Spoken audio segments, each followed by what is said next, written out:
هلا والله يا اخواني يا متابعين، شلونكم؟ ان شاء الله تكونون بخير. اليوم ويانا طبخه جديده، راح اشوفكم مقادير الطبخه. اليوم راح نسوي رز برياني عراقي بالشريمب او الروبيان، انتم شو تسموه، الجمبري. المهم، فهنا شنو عندنا نص الكميه اني مالتي، راح اخلي تقريبا نص جلاس مال تمن بهارات برياني، ماجي دجاج، طوز او هذا، ملح، فلفل، خضار، بصل. هسه راح نجي احنا شو نسوي؟ نخلي البصل نحمسه وبعدها نضيف المكونات الثانيه. خليكم ويانا بالفيديو، الطبخه اليوم غير شيء.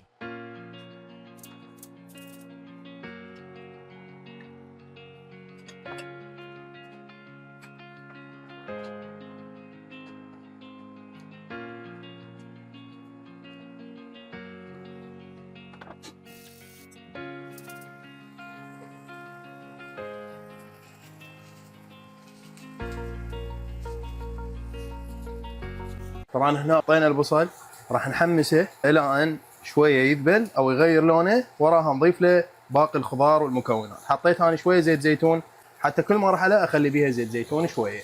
وراها مثل ما تعرفون احنا كل مره ننقع الرز ونعوفه شويه قبل ما نخليه. اخواني بعد ما عفنا البصل ينحمس وغسلنا الرز مالتنا، راح نجي نخليه على النار ونخليه يفور، بعدين نصفيه. هنا طبعا اني اسوي حركه دائما مهمه جدا، انه امزج الخليط اسرع لي وافضل لي. احط ملعقتين ملح، احط فلفل ملعقه واحده، وبهارات البرياني براحتكم ايش قد ما تحبون انتم تخلون. اخلي كميه لا باس بها اني، شويه يحتاج بعد. هنا راح نخلي ماجي الدجاج ملعقه واحده. هسه راح نخلي شويه مي عليها ونمزجها. ثاني هسه غير عندنا لونه البصل، راح نجي نضيف له طبعا الخضار مالتنا، ونضيف له شويه زيت زيتون. بعد قلنا كل مرحله نخلي بيها شيء بسيط زيت زيتون.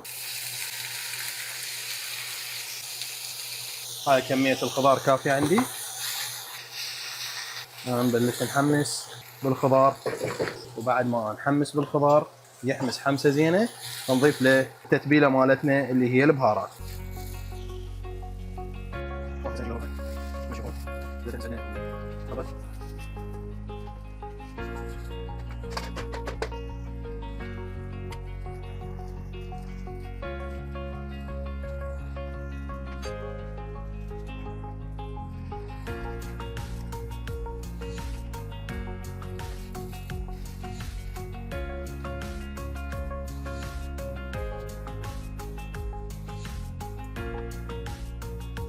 هنا صار عندنا الرز، صار نص حبايه نص سوا يعني.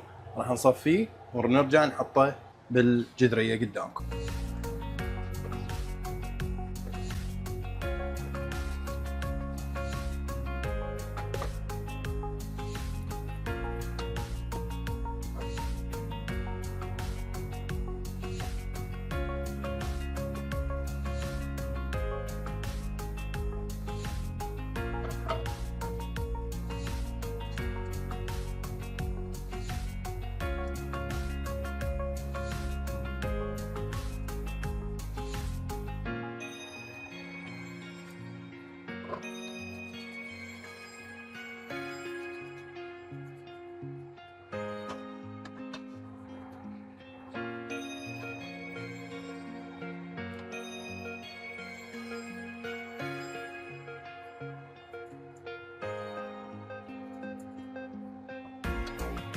اخواني هنا بعد ما كل شيء خلينا سوا، الرز ويا الخضار مالتنا ويا الهاي، نعوفه على نار هادئه لحد ما نحس انطبخ بالبخار.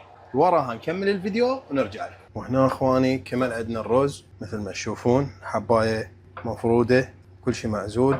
راح نجي هسه نسوي الشريمب، حتى بعدين نخليه ويا البرياني مالتنا. تابعوا الفيديو. وهسه بعد ما قشرناه وكملناه، راح نجي نخليه التتبيله مالتنا هذا كله تنظف وكمل. راح نجي نخلي بهارات. عندي بهارات اني تشريب لحم، اليوم راح اجربها. فلفل اسود ما احتاج لان هي اساسا بيها. راح اخلي زيت زيتون رشه بسيطه، وراح اخلي بصل مطحون وثوم مطحون، ونشعل النار جواه.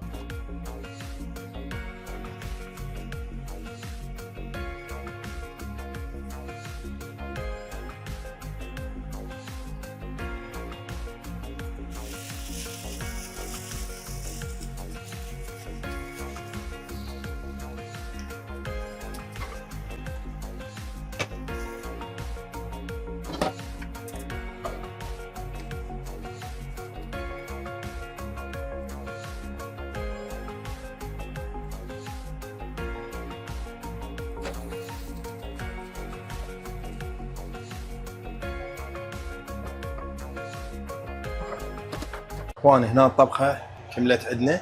هسه راح نجي على طريقة التقديم اللي كل مرة نسويها احنا ونحضرها ونرتب.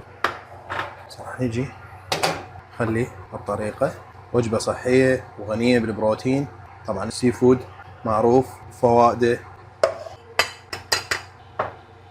هنا جهز عندنا الطبق اخواني، راح اجي اتذوق واشوف شلون صار عندنا طعم ولا اروع. جربوها اخواني، اكتبوا لي بالتعليقات شنو رايكم. وجبة صحية ما بيها هواية سعرات، نفس الوقت كل شيء انطبخ بالبخار، زيت زيتون كلش قليل على كل جزء من مكونات الطبخ. جربوا، اكتبوا لي بالتعليقات، سووا لايك وسبسكرايب للقناة، وتحياتي لكم والى اللقاء طبخة ثانية.